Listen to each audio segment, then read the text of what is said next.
Yeah, so this is Evan from Sporvado Sports. Obviously, we haven't posted a video in a long time.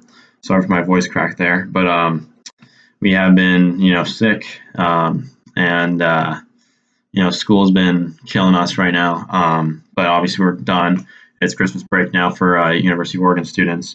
Obviously, I'm by myself right now because we are really shorthanded right now for the podcast. Lino is at work. Bronson's in Florida, where I'll soon be. Hoping I can do a podcast with him when I get back to Florida, see my family for Christmas. And I think Tyler, my other friend, is at work as well. But yeah, so I'm just going to go some brief points that have been pretty much been current, in sports right now. That we have, we haven't had the podcast up since a month or about a month and a half. So the first topic I'm trying to talk about is Foles and the Eagles. Obviously, I'm an Eagles fan. Pretty interesting last night. Nick Foles and the Eagles, we beat the Rams, which is a big upset. Hold on just a second. Yeah, so pretty much is pretty of a kind of like a throwback, a flashback, because if you think it would recall from last year, Nick Foles came in the same exact game when we played against the Rams last year when Carson Wentz got hurt with the injury. And now again, Carson Wentz is hurt again and Nick Foles is back. Obviously, he didn't throw any touchdowns. Nick Foles didn't throw any touchdowns, but he did a solid performance, and it got us the win. Because we're very shorthanded, the Eagles, right now. He's only 24-31 with one interception. So 89 quarterback rating. So it's not that bad. But obviously, we're still fighting because the next topic I'm going to talk about is the NFC East Playoff race, and this is pretty close one because we have the Redskins also at 7-7, as long as with the Eagles, and the Cowboys are currently at 8-6, I believe. Yes, they are. But yeah, right now it's obviously the Giants are they're eliminated. Which is nice. I'm not a Giants fan, not a big fan of Giants, but as well as the Cowboys. That's what I'm hoping we can knock them out. Obviously, I feel like Cowboys will still make the playoffs for the wild card because a nice addition to Amari Cooper. But we'll see what happens. But I know that the Eagles, we were very shorthanded, and getting guys like LeBlanc and I believe, what's his name? So our secondary is very, very shorthanded right now with the Eagles. People don't really understand. Even though we had nice additions like Kalodinata and Michael Bennett in the offseason, on our D line, our defensive backs are very.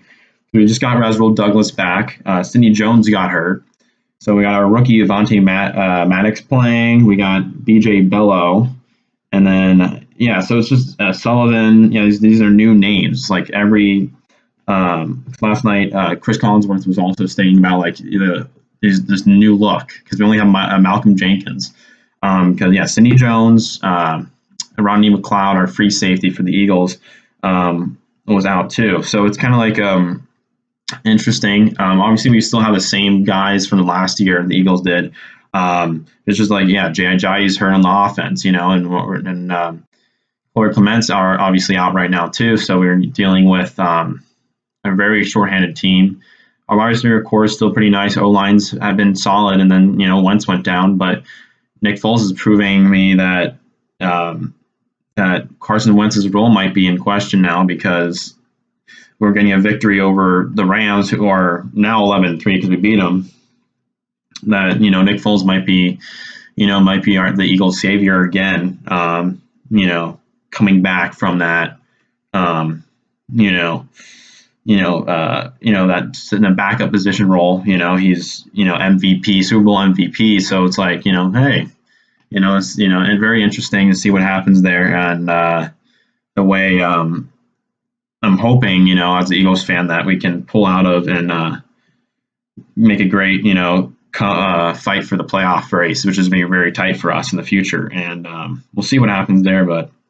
So my next topic I am aiming for here is the tight. Pretty much I'm going over the Western Conference of the NBA because I thought it was the most interesting scenario right now. Even though it's still beginning of the season, we're still having hit, end of December and not even near the All-Star break yet. It's still very interesting to show that the comparison of the Western Conference to the Eastern Conference, how we have two teams in the two teams with winning records, or actually one team right now is 15-15 is the San Antonio Spurs, but they're still 500 that are not even in the playoff contention. So, like, let's compare both conferences. If the Spurs were in the Eastern Conference, they would be in the 6th position. And then right now in the Western Conference, they are in the, 10th position. So it's a very big overlap and gap there. Pretty interesting about that. But I'm currently a Blazers fan, Tyler as well. We're sitting at the A spot, 16-13, which just shows you the Western Conference is still very tight. It's a very tight conference, and like Sacramento is making up, pulling away with the 16-13. They still have a pretty underrated team because they have De'Aaron Fox and Buddy Hield. Obviously, Marvin Bagley's hurt, but they still got veterans like Willie Cauley-Stein and Zach Randolph. So that's pretty interesting how they're doing. They're faring very well, very well. Obviously, they lost George Hill because that was another veteran aspect they can use on their roster, which really helped the team. The very big youth, because obviously Sacramento was in a rebuilding state the last couple of years because it's a small market team. That's always the struggle you always get from a small market team, because you always end up doing really bad, and your top draft picks ending up playing, developing, get potential, and then they get big stardom, and then you lose in the free agency, which has always been an occurring issue. Obviously, for me as a Blazers fan, we're lucky Damian Lillard is a big, loyal player, because, I felt like he would have left us later on, but no, he's staying. So that's we're lucky, because Portland's a growing market. Obviously, that recently Portland might be getting what's it called? MLB. Well, we're still in the talks of it, but we just got the MLB PDX project. They just agreed with the city of Portland for a plot of land across the river in downtown Portland, which is a good sign for Portland, Oregon, to get bigger in the sports industry, because the Timbers are doing good. They lost against Atlanta United in the MLS Cup. But Blazers are still pretty solid team, but we cannot get over that hump with Lillard and McCollum. So that's why there's some questions raising. Oh, should we trade McCollum? Should we? It's always pretty interesting about that. Also pretty interesting, at number 1, we got Denver Nuggets. The Denver Nuggets are a pretty well-rounded team.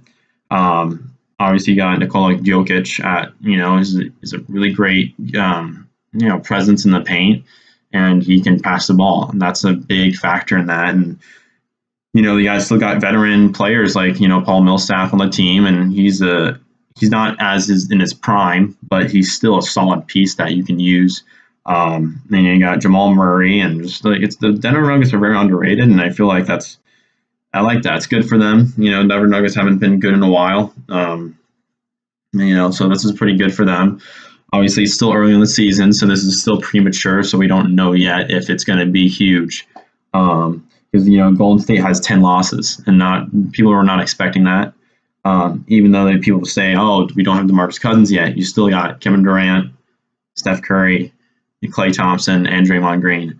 But still, it's just interesting. Obviously, they're 12-3 at home, so the Golden State Warriors are still, they're strong presence at home, which is still deadly in the when it gets to playoff time.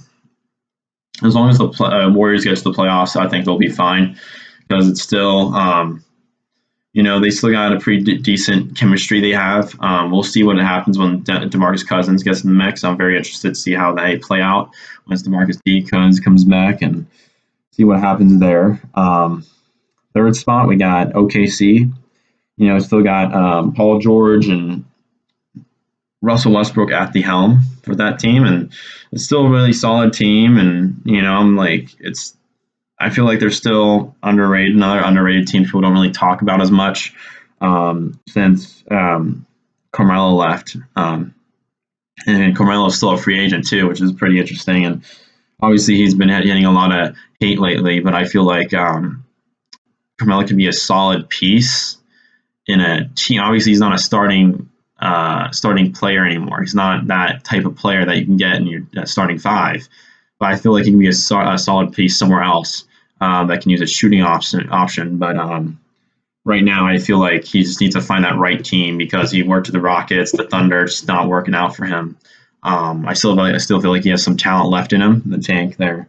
But yeah, so coming out the fourth spot, we got the Los Angeles Lakers, and obviously, we got LeBron James. Obviously, it was a slow start, very big slow start in the beginning of the year, and everyone was like, oh, what was going to be going wrong with the LeBron's going to, even make the playoffs. But I feel like they're fine now. They're finding their groove now. They're 11-4 at home, which is pretty nice. And LeBron James, he just had, he's pretty much the only, besides like they added veterans on like JaVale McGee, Rajon Rondo, Lance Stevenson. Besides that, though, it's a very young team, very underrated.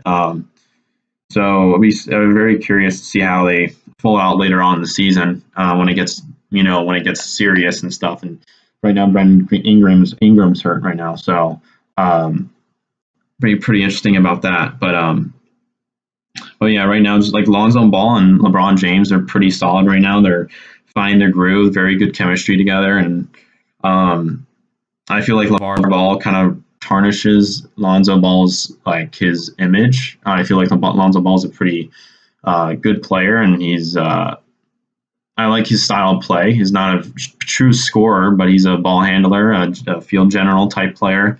He's always got to get the play going and trying to get the plays in the mix.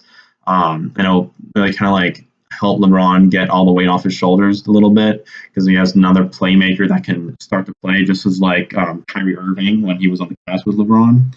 He was another guy that could bring the ball off the court and get it. And you see LeBron, making plays though. So it's like having that other option, another ball handler, helps that very well. And then also at their fifth and sixth positions, we got the Clippers and the Grizzlies. Clippers right now, they're still a very underrated team. It just shows you the how good Doc Rivers is as a coach. I feel like because it's if you look at the Clippers roster as a whole, you think, oh, okay, this is they're not going to play as good. They don't have a star, but having Tobias Harris, he's a guy that's very underrated, very underlooked. I feel like he deserves a lot more credit. Great, solid player. And then you got small pieces that can fit around like Lou Williams.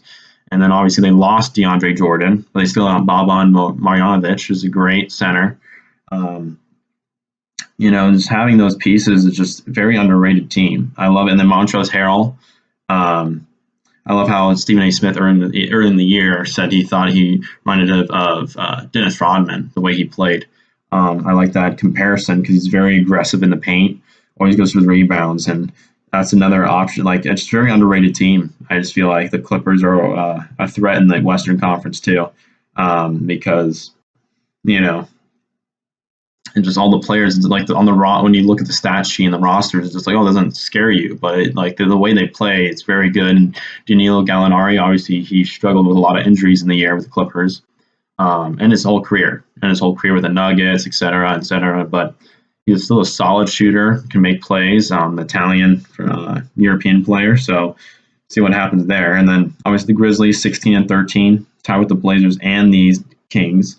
But the Grizzlies are still the solid, they used to play old school ball because when they had Randolph, Zebo. But right now they still have Mike Conley, Marc Gasol, and it's still a pretty solid team. Still building around those two. So they still got, Dylan Brooks from Oregon, obviously. So I know him a lot, and he's doing pretty solid. And that controversy over that trade, though, was kind of funny with Marshawn Brooks. They got mixed up, Marshawn Brooks and Dylan Brooks. That trade ended, but Trevor Ariza still made his way to the Wizards. So that's pretty solid aspect of that. And that trade was still pretty good. I feel like it gives them a solid piece. Hold on just a second.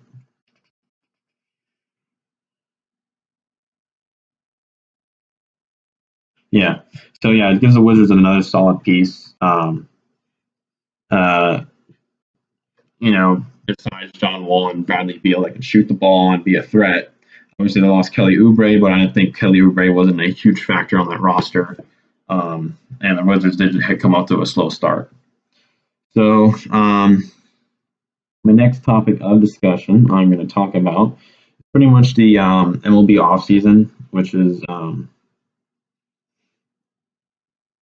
pretty interesting right now. It's pretty kind of still in a huge chase. Everyone's in a chase for Bryce Harper and Manny Machado. And I'm a huge Phillies fan. And so it's pretty interesting seeing where he will land. Obviously, there's still a lot of teams in contention for him right now. So yeah, right now we're just getting a lot of, the Yankees obviously are huge contenders. Same thing with the Yankees, Dodgers. It's just like everyone's in the mix right now. But I'm very concerned to see what happens. Obviously, I don't like Machado as much because Machado is a great player. Don't get me wrong. Great third baseman, shortstop. He can, he play multiple positions. Great fielder. But he's just, I don't know. I just don't like his attitude on the field. But we'll see what happens. Philly right now has a pretty solid team with, we got additions of Gene Segura. I love that ad. And then Andrew McCutchen, even though Andrew McCutchen's still not to his prime, what he used to be, he's still 31. He still has some left in the tank there, and that could, change later on. So, but yeah, so this honestly the remaining big splashes of the MLB offseason will be Machado and Bryce Harper as they're the two main stars right now. So obviously I'm a huge Phillies fan, so I just want Harper to go to the Phillies. It'll be a great addition to the roster, but we'll see what happens because it's just a three-way fight right now. For those teams, and see what happens. Yeah, so on to that. Not pretty much to talk about that because those are pretty much the last two major targets I feel like that will make it just to end the kind of like cap off the off season. Obviously, there's still a lot of time left in the off season before spring training starts. But just those two players will kind of end it there. Be like, okay, this is pretty solid. Whoever gets those players will be obviously in huge contention for the championship next year for Major League Baseball, as both players are top performers and stars. But obviously the Nationals and the Dodgers, if the Dodgers can't retain Machado, it'll be a huge loss to both franchises if those guys can't retain him. Obviously, I feel the Nationals can't. They're no longer retaining Bryce Harper, so it's impossible for the Nationals to get him. So that's a huge loss to the Nationals already, but the Dodgers still have a chance at maintaining Machado. So we'll see what happens because they already have Machado's already doing meetings with the Yankees and the Phillies, and obviously the Dodgers are already making an announcement that they don't want a huge deal with Bryce Harper, which is just showing a lot of mixing views right now. That's kind of like going on right now with the MLB. So that's pretty interesting. So my next topic right now, me being a student at the University of Oregon,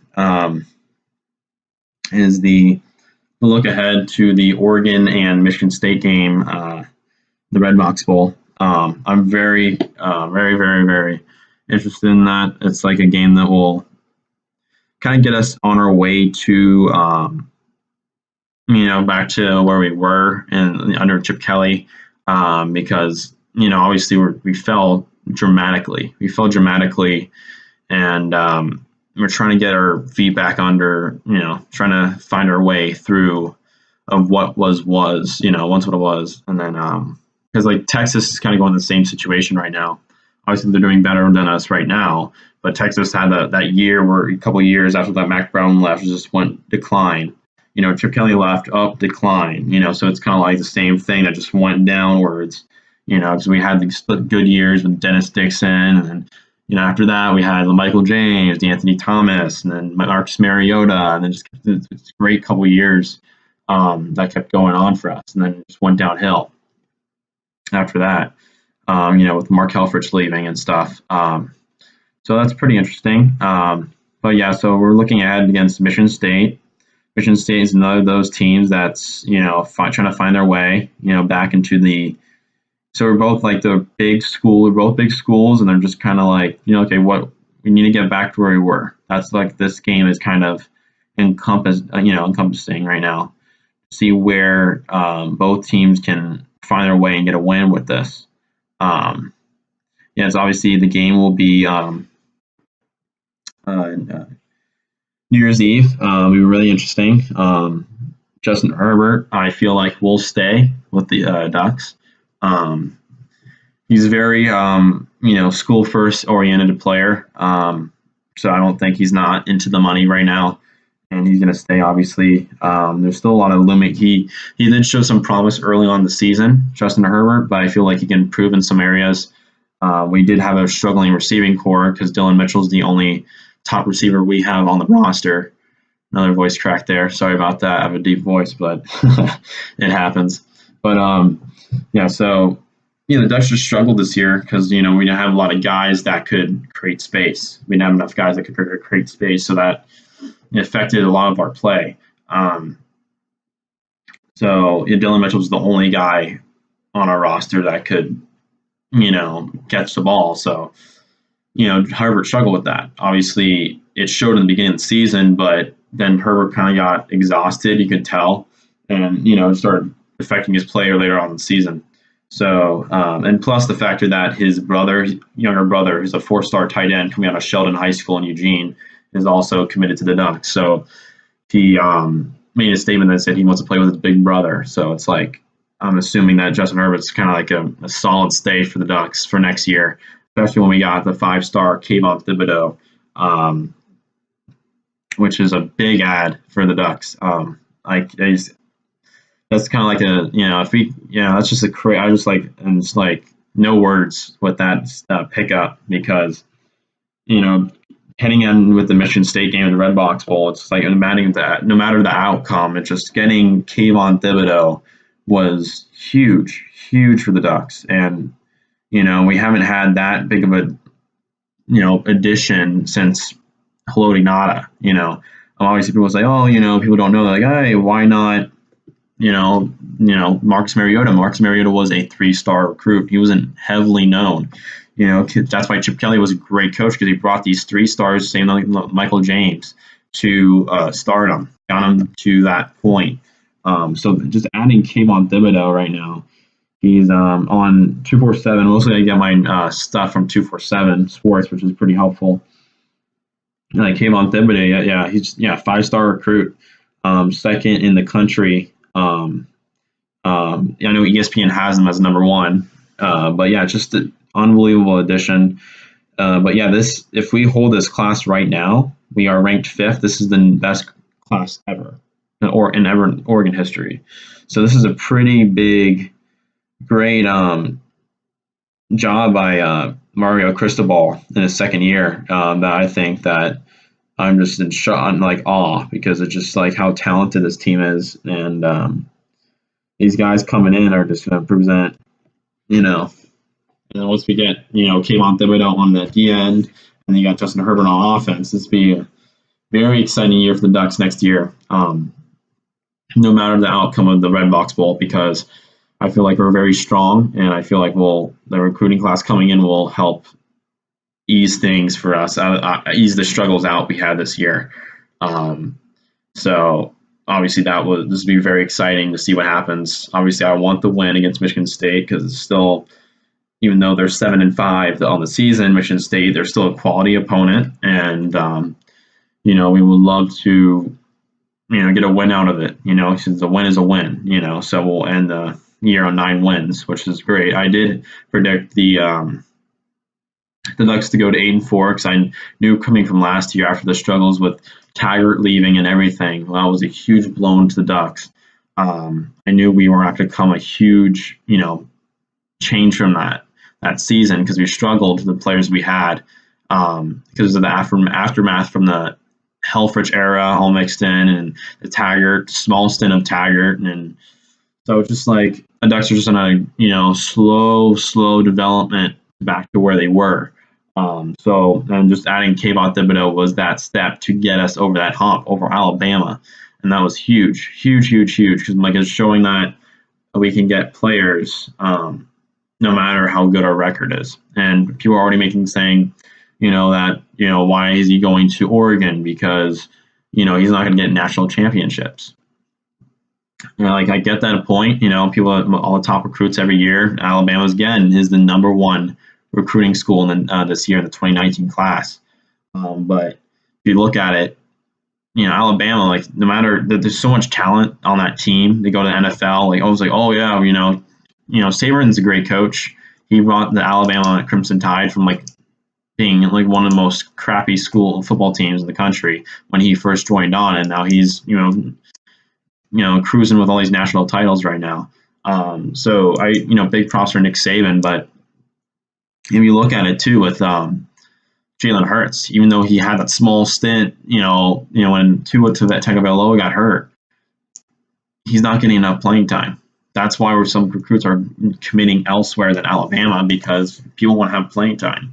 Even when you're trying to get in the NFL, it's not going to affect. Oh yeah, I'm playing on Alabama. Doesn't mean anything. They want to see you on the field playing. So actually having a stat line and stuff is helpful. Even though Jalen Hurts didn't started for the Alabama Crimson Tide early on in his career there before Tua came, but that still doesn't affect that he got beat out by him. So we'll see what happens. They're both he's an undersized quarterback, but so it's just for me as an overall standpoint, it's very, very exciting that we got a top recruit over Alabama and Florida State, which we now hate now as Duck fans because of Willie Taggart. So hate Taggart so bad, but still pretty good. That happened. Because we're going to lose Jalen Jelks. I feel like he might be a solid third rounder in this upcoming NFL draft from the Ducks. Another big presence on the D line. So it'll be pretty nice that Kayvon Thibodeaux will be replacing him as our pass rusher. So that was my last topic on the podcast today. We're ended up around 27 minutes on this video. It was good to get back on the horse here. Obviously, we haven't been posting videos in a while. Since now we're on Christmas break now, that I'm hoping that I can get back in the mode of posting videos probably once every 2 weeks, maybe 1 week. We'll see, depending how my schedule fluctuates and stuff. Obviously, I'm right now by myself right now. All my other podcast buddies are busy right now, so that's why I was trying to quickly get enough podcast in, even though it's just me right now today. Most of our podcast videos are on twitch.tv. If you can go on there, Sporvado Podcast, you can look us up there. I'm going to post this video to YouTube because we haven't had we have been having struggles with posting videos from Twitch to YouTube.